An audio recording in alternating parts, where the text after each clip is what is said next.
Indian അതിർത്തികളിൽ വൻ സുരക്ഷ. അതിർത്തിയിലെ സുരക്ഷ ശക്തമാക്കുന്നതുമായി ബന്ധപ്പെട്ട് നിർണായക പ്രഖ്യാപനവുമായി കേന്ദ്ര ആഭ്യന്തരമന്ത്രി അമിത് ഷാ. ഇന്ത്യക്ക് ബംഗ്ലാദേശും പാകിസ്ഥാനുമായുള്ള 6000 കിലോമീറ്റർ വരുന്ന അതിർത്തിയിൽ അടുത്ത വർഷം സ്മാർട്ട് ബോർഡർ സംവിധാനം ഏർപ്പെടുത്തുമെന്നാണ് അദ്ദേഹം വ്യക്തമാക്കിയിരിക്കുന്നത്. നുഴഞ്ഞുകയറ്റം ഉണ്ടാതിരിക്കാനും പ്രദേശത്തിന്റെ ജനസംഖ്യാശാസ്ത്രത്തിൽ വ്യത്യാസം വരുത്താനുള്ള ഗൂഢാലോചനയെ പരാജയപ്പെടുത്തുകയുമാണ് സ്മാർട്ട് ബോർഡറിലൂടെ ലക്ഷ്യം വെക്കുന്നതെന്നും അദ്ദേഹം വ്യക്തമാക്കി. BSF സംഘടിപ്പിച്ച റുസ്തംജി സ്മാരക പ്രഭാഷണം നടത്തുകയായിരുന്നു അമിത് ഷാ. രാജ്യത്തുള്ള നുഴഞ്ഞുകയറ്റക്കാരെയും സർക്കാർ കണ്ടുപിടിക്കുമെന്നും അവരെ ഇന്ത്യയിൽ നിന്നും പുറത്താക്കുമെന്നും വ്യക്തമാക്കി. BSF നിലവിൽ വന്നതിന്റെ 60ാം വർഷത്തിൽ സ്മാർട്ട് ബോർഡർ പദ്ധതി ആരംഭിക്കുമെന്ന് BSF സൈനികർക്ക് ഉറപ്പു നൽകാൻ താൻ ആഗ്രഹിക്കുന്നുവെന്നും അമിത് ഷാ പറഞ്ഞു. ഇന്ത്യക്ക് ബംഗ്ലാദേശുമായി അതിർത്തി നുഴഞ്ഞുകയറ്റം സാധ്യമാകാത്ത ഇടമാക്കി മാറ്റുമെന്നും കൂട്ടിച്ചേർത്തു.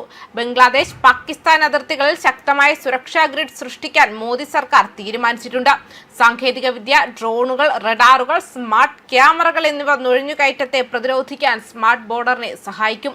അടുത്ത ഒരു വർഷത്തിനുള്ളിൽ പാകിസ്ഥാൻ ബംഗ്ലാദേശ് മുന്നണികളിൽ ശക്തമായ സുരക്ഷാ ഗ്രിഡ് സൃഷ്ടിക്കാൻ മോദി സർക്കാർ തീരുമാനിച്ചു. അതിർത്തിയിലെ ദുർബല പ്രദേശങ്ങൾ തത്സമയം നിരീക്ഷിക്കുന്നതിന് ഡ്രോണുകൾ, റഡാറുകൾ, തെർമൽ ഇമേജറുകൾ, സ്മാർട്ട് ക്യാമറകൾ, സെൻസർ അധിഷ്ഠിത നിരീക്ഷണം എന്നിവയുൾപ്പെടെ നിരവധി സാങ്കേതിക വിദ്യകൾ സംയോജിപ്പിച്ച് നിർദ്ദിഷ്ട സംവിധാനം പ്രതീക്ഷിക്കുന്നു. അടുത്ത ഒരു വർഷത്തിനുള്ളിൽ പാകിസ്ഥാൻ ബംഗ്ലാദേശ് മുന്നണികളിൽ ശക്തമായ സുരക്ഷാ ഗ്രിഡ് സൃഷ്ടിക്കാൻ മോദി സർക്കാർ തീരുമാനിച്ചിട്ടുണ്ടെന്നും ഷാ പറഞ്ഞു.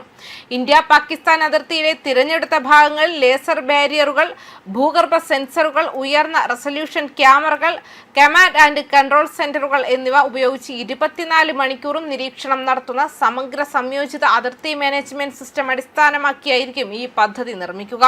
പശ്ചിമ ബംഗാളിലെയും അസമിലെയും നദീതീരങ്ങൾ, ഗുജറാത്തിലെ ചതുപ്പ് നിലങ്ങൾ, ബംഗ്ലാദേശിലെ ജനസാന്ദ്രതയുള്ള അതിർത്തി പ്രദേശങ്ങൾ എന്നിവയുൾപ്പെടെ നിരവധി മേഖലകളിലെ ദുഷ്കരമായ ഭൂപ്രകൃതി കാരണം സുരക്ഷാ ഏജൻസികൾ സാങ്കേതിക വിദ്യയുടെ നേതൃത്വത്തിലുള്ള അതിർത്തി മാനേജ്മെന്റിനായി കൂടുതൽ സമ്മർദ്ദം ചെലുത്തുന്നുണ്ട്.